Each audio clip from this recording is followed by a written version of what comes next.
What is up, everybody? It is Alex from Heavy New York, calling from the altar again, and this time we are here with Heath of Lotus Thrones. It is great to be able to talk with you. Thanks for being here, man. Good morning. It's great morning here. It's so awesome to have you here. This new album, The Heretic Souvenir, is absolutely kick-ass, which is coming out April 7th. How was the overall making of this album? Was there sort of like a preconceived vision of what you wanted this record to sound like? Or being that the music is on a very experimental side, this was a very sort of like roll of the dice songwriting process? I'd say this one was actually pretty focused. I finished my first one, Lovers in Wartime, about 3 months before I started working on Heretic. I finished it, set it off, and then we did a big cross country move to Pennsylvania from the Midwest, and I learned a lot doing that first record. It was my first time doing something like that on my own. So like going into the next one, I had um, the tools in mind. Do you know what I mean? To like be able to make the sounds that I wanted to hear. So it was highly focused the second time too, for sure. Yeah. Um, Go ahead. Oh, no, I was just gonna say I've noticed a big drastic change between Lovers and this album as well. So, did maybe like moving from the Midwest to the East Coast and like maybe bring some new, fresh ideas to it, or was it almost kind of like a new beginning in your songwriting endeavor? It wasn't a new beginning in my songwriting endeavors.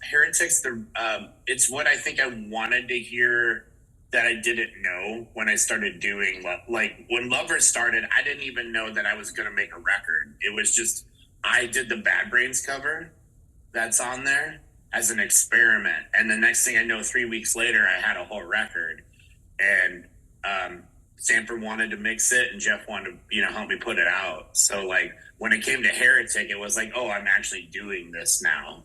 So and I think if we want to get into like specifics, I really, really wanted to for Heretic. I kind of got the touch on it a bit on Lovers, but I really wanted to explore like my like Nine Inch Nails Ministry and Killing Joke side of things, while kind of keeping that loose sort of trip hoppy jazz element in parts. Um, I wanted all the songs to flow together nicely, and I also wanted it to fuck you up a bit. Can I say fuck on here? Yes, you may. Okay, cool. Yeah. Well, I think you succeeded in all regards with the making of that album because I've noticed, like, I see the Nine Inch Nails and the Ministry and the Killing Joke references, but I also see, when you reference the Bad Brains covers, there's punk that I would say that's completely through the DNA of Lotus Thrones. Is it fair to say that there's a lot of musical inspiration that you do channel into the making of this? Yeah, like this is my any of like my close friends know that like I'm not like I mean, I've been associated with certain scenes and stuff, but I always joked, especially back in the Wolfhammer days, that um, I was just a hardcore kid with a 16-year-old goth girl heart cosplaying in a black metal band. That was like my joke about myself, That's a like great description. yeah, I love everything, like I love all music, even like, I don't know, like if you get deep into some of the rhythms and programming, you'll hear like my Peter Gabriel influences and stuff like that. Like in my 80s, like new wave and pop influences and some of like the more dark wavy like stuff that you hear on my EPs and things like that. I like just about, there's very little music that I don't like. And I can actually find value in everything, even if I don't necessarily like it. So it's like Lotus Thrones is my chance to like just do it how I saw fit. My biggest rule when I started this was that there was going to be no rules. Yeah. So, Of course. yeah. And I could definitely tell that you're not confined by the rules. I do even see, and it's not just because of the shirt, but I do see some references to Ulver there as well. Because Yeah, I put this on. I put this on this morning, and somebody told me, especially that Botox drones, that second single and video. Somebody was like, "That's so Ulver," and I was like, and I put the shirt on because I just got it in the mail from Plastic Head, and I was like, I want to wear this today, but I think we're gonna end up talking about it. So it's like kind of like wearing the shirt of the band you're going to see. you know what? Not a bad choice. What is your favorite Ulver album? This one, actually, when I saw that they reprinted the Blood Inside merch, I had to get some Yeah. for sure. Yeah. But yeah, Blood Inside's my favorite. It's so weird, and the vibe is just harsh. It in between like the Depeche Mode sounding stuff, I think the like very experimental stuff on Blood Inside is a highly challenging listen, actually. Yeah, I mean, I saw them right after they put out the assassination of Julius Caesar, so like that album is sort of like sentimental to me as like that's what got me more into Ulver. I was a late bloomer with them, but that band has, when you look at their whole evolution, I mean, definitely a force to be reckoned with. And for sure, and honestly, like I had heard Noddins and like the trilogy, you know, back when I was young when they came out, and I honestly wasn't. They never like I got it. It didn't really click with me then.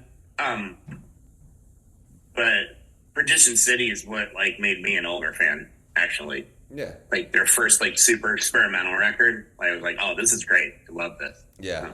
I mean, I think with every Ulver fan, you're going to have a different answer for what the best album is. So, For sure. Yep. For sure. Yep. Flowers of Evil is incredible though. That's my dance record. That's my dance around the house and clean the house record. You know. Sacrificial Dances is the sound of Ulver. Yeah, for sure. Yep. For sure. Yep. But when it comes to the music, were lyrical concepts or ideas also what maybe helped guide your hand with regarding to the making of the music? When I listen to an album such as like songs such as Glassed or Roses or Gore Orphanage, it almost seems like that maybe that there is essence of thought provoking in there too, where you're sort of like addressing a meaning, not just the music. There's definitely a feeling throughout, and there was with the move here, there some big life changes, some endings to chapters that I kind of knew what were happening, and it was also it was a very unsure time, and I think I had some resentments happening too, and some what ifs from some times before. Not to be too cryptic, but the Heretic Souvenir in and of itself is a reference to, you know, when you have like a nostalgic memory that can either maybe uplift your day in a way, when you're like, huh, that was a good time, that person was great, and maybe you want to reconnect, or it can send you spiraling. Oh. You know, one of those memories that will send your day spiraling, and like everything from every interaction you have throughout after that is like ruined essentially, you know. So the Heretic Souvenir is like, it's almost like I don't want to say inherently a bad memory, but it's a memory that can bring a combination of sorrow and joy that's so ambivalent that you know, it'll affect your time on Earth at the time. Are those reflective of emotions that you were sort of feeling in a way, or would you consider it like absolutely, yes. And like there's definitely throughout, and especially in a couple songs, especially the title track, Autumn, the long song, like that. There's references to people in my life. Roses is about my daughter. You know, like that song's about love. It's a love song, actually. I think, you know, Gore Orphanage was pondering death at the time, and like new beginnings are more like, I was more pondering endings, actually, and acceptance of endings and stuff. So, but if you look at like songs like Glassed and Nautilus, Glassed was meant to be like because there's no lyrics on there. They should have lyrics for it, but like I never recorded them because when I got done with it, it's like exactly how I wanted to feel. I wanted it to be almost like, you know, when you vomit or something, like when you're so sickened by something, like, or it's meant to be like almost a tantrum in a way. That's why it comes across the way it does. Yeah. Did maybe having to put yourself in these sort of experiences and maybe like bringing back bad memories in a way almost make the songwriting just as deteriorating as it could be cathartic in a way? For sure, yeah, at the same time, definitely. But the cool thing that came out of that, though, was I went through a lot of, like, when I quit Wolfhammer and got clean, like, I went through a lot of trauma. So I couldn't listen to, like, the cool thing about making Heretic was by the end of it, I was able to listen to like black metal again and like harsh noise and like, like even like Martial Industrials, like really fucking harsh music. Like by the time I got done with making Heretic, I had like almost cleansed that trauma from myself, and I was able to actually enjoy stuff that I used to love. Because when I would used to listen to, but up until prior to that, if I listened to anything super dark, it would kind of trigger me in a way back to those old periods of times of addiction and stuff. So like the cleansingness and the catharticness and the like hard part of like facing certain realities was great for me with Heretic. It was definitely a healing experience for me. And do you think that now this opened up new doors in the future and how you would write music in the future, since you were kind of able to sort of close the chapter of a dark time before? Oh yeah, record three's finished. Oh, wow. It's essentially finished. I finished writing it last week. I finished the vocals for the closer song, and it is angry and angular and like very very focused. Yeah, and it was really fun to make actually. So, Is there at all, though, a similar method behind the madness that applies to the making of any Lotus Thrones album as you did with Wolfhammer? Is there anything that tied in those two creative fields together, or were they two complete? absolutely not. No, no, because Lotus Thrones was like it was a clean slate. And also, I didn't know what I was doing. Admittedly, I had no idea what I was doing. So I had gotten an electronic drum kit. And I was sharing stuff with a friend, and my friend Devin Sherritt. He's that band Lunglust out of Boston. Yeah. And he was we were sharing stuff for fun, like working on some like almost like 90s melodic hardcore stuff. It was really, it was fun. We hope we can get back to it, but he's super busy. Like he's pretty involved in like working with homeless people and harm reduction and with unionizing and stuff. So it's hard to kind of keep his attention, but I'm proud of him. He does great shit. So but he kind of showed me a few things through email. We were emailing back and forth and stuff. And like, I like was figuring, I was like, I don't see why I couldn't try to do this on my own. So, cause I was just basically learning how to kind of record drums in a DAW. So, and I was fucking around in GarageBand at the time, honestly. So I like ended up getting Logic and interface and buying a cheap guitar and a MIDI controller. And then the I and I Survive cover happened. Like I had no idea what I was doing with all that stuff. I just started plugging stuff in and learning this program. Wolfhammer, it seemed like there was more of kind of like a vision that all of you guys revolved around on, right? Yeah, for sure. That was almost entirely in a collaborative effort. I felt like always, even with the lineup changes. But I feel like even with like, because the latter half of Wolfhammer was definitely the more solid like lineup, but like with between me and Adam and Jeff, you know. But like the thing is, Jeff's such an incredible songwriter that he knew what a Wolfhammer song was supposed to sound like, so he was able to just drop right in and kind of take over, you know. So he's a fucking genius and my best friend. So like, but when it comes to like everything that you have made within Lotus Thrones, because I feel like that this does have an inspiring message and also sort of like a brutally honest message as well. Between that sometimes you have to face your demons head on. It's almost kind of like making peace with your demons as opposed to running away from them. So in the end, like, do you want this album to have just as much of an emphasis on the messaging to the listener, or could this album also be open to interpretation? It's completely open to both. Yeah. But like the one thing that I wanted at the end, especially with like the song Nautilus, which is based on like a specific memory with my child playing on the beach. Like I wanted almost a sense of hope at the end, I guess. Not loss, but hope and letting go, like the ability to let go with and still move on, I guess. Yeah.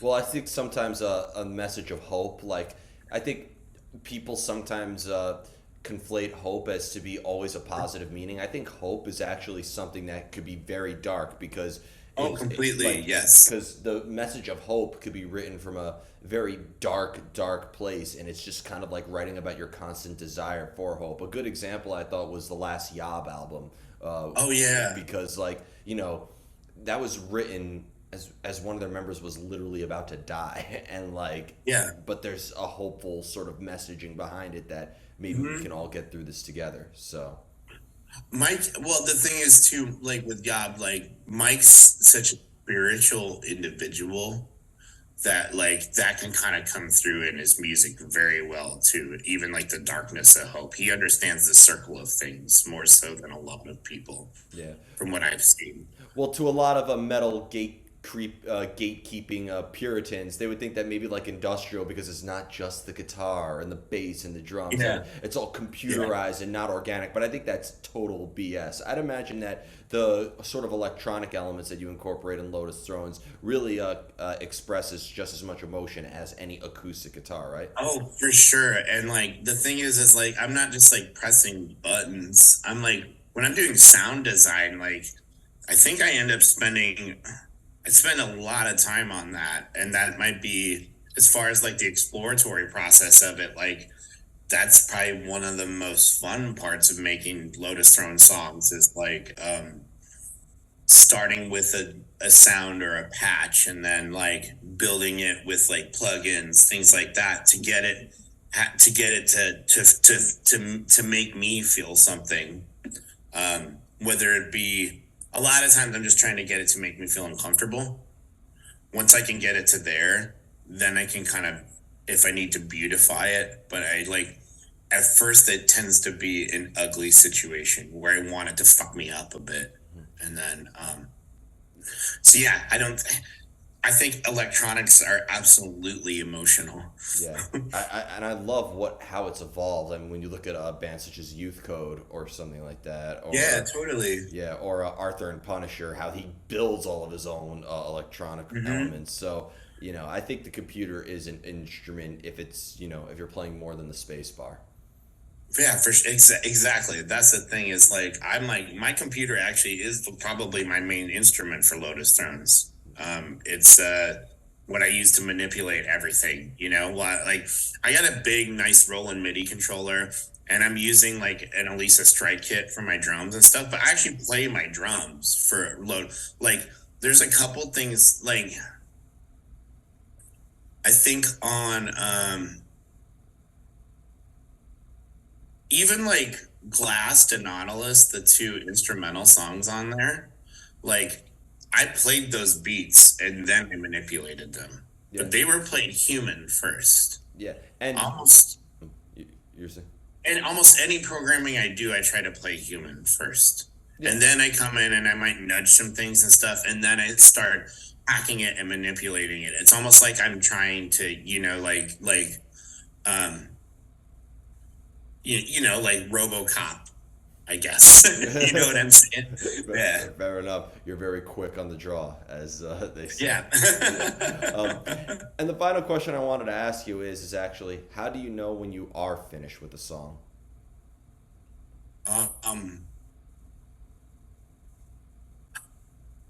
That's funny because you just get there, and then you're there, and I'm almost sad. That's how I know that it's done. Because I enjoyed the process so much that, like, finishing is almost a loss and letting it go. Oh, most people say when they're happy, that's when they know that they're finished. This was the first answer I got, and I'm actually really... Yeah, when I'm like, oh, I can't do anything more to this, and then I have to kind of let it go. It's really hard for me. Yeah. Do you almost like have to run out of the emotion that you're channeling into it in a way? It's a good way to put it. Yeah. I have to like suffocate myself I drown it till it's dead, and then I can bury it and allow it out into the world. Yeah. Well, this actually I kind of meant to be my last question. Is inspiration, the emotional significance that you put into the material, is inspiration really something that one can seek out in a way, or do you just kind of have to let the inspiration strike you? I let it strike me. I can't seek it out. I'm a tattooer and I've been a visual artist. I even do like I make videos for people and stuff too. I paint.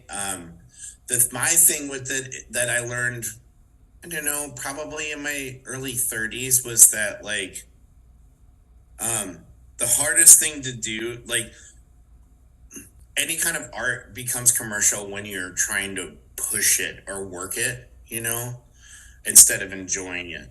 So it's like when I'm like, if I'm not feeling it, like today, there's some stuff I kind of want to work on, and I'm actually feeling it today. But like, I actually finally had a day off last week, and um, I was like, I should work on some of these songs, and I was like, I don't fucking feel like it today. And if you don't feel like it, you shouldn't do it. You know what I mean? Yeah. Unless there's a deadline, I guess, in a way, if there's money involved. But like, I like prefer to just allow the process to kind of move me as it sees fit. Yeah. I think it makes better stuff Yeah. than forcing it. Some people tell me that forcing themselves to do it, even if they don't want to, almost kind of opens up its whole line of pain that makes for the art to sort of be good in a way too. So. Oh, I can see that for sure. Definitely. I'm just too old to do that to myself. I'm tired. Fair enough. You're hearing that from my 29-year-old self. So. I gotcha. Yeah. So before we go, I want to thank you so much for your time and for such an awesome conversation to start the week off. Is there just anything else for sure. with the release of the Thanks, Heretic? Alex. Oh, anytime, man, anytime. Is there just anything else with the Heretic Souvenir that you would like to promote for the near future, whether it will be upcoming videos, live shows, whatever you would like to plug? I think all videos are out. There's a new video out called Roses for that song about my daughter that was really fun to make. I actually made that one on my own. If anyone's ever interested in video stuff, you can DM me through the Lotus Thrones Instagram, which is at Lotus Thrones. Go to seeingredrecords.com, pre-order the vinyl, or you can go to lotusthrones.bandcamp.com and pre-order like a CD package through Disorder, t-shirts, all that stuff. But definitely pre-order the record. Support. Hell yeah. Thank you so much. Everybody, we are here with Lotus Thrones, the Heretic Souvenir, coming out April 7th. Be sure to pick that up. This is Alex from Heavy New York, and we will see you next time.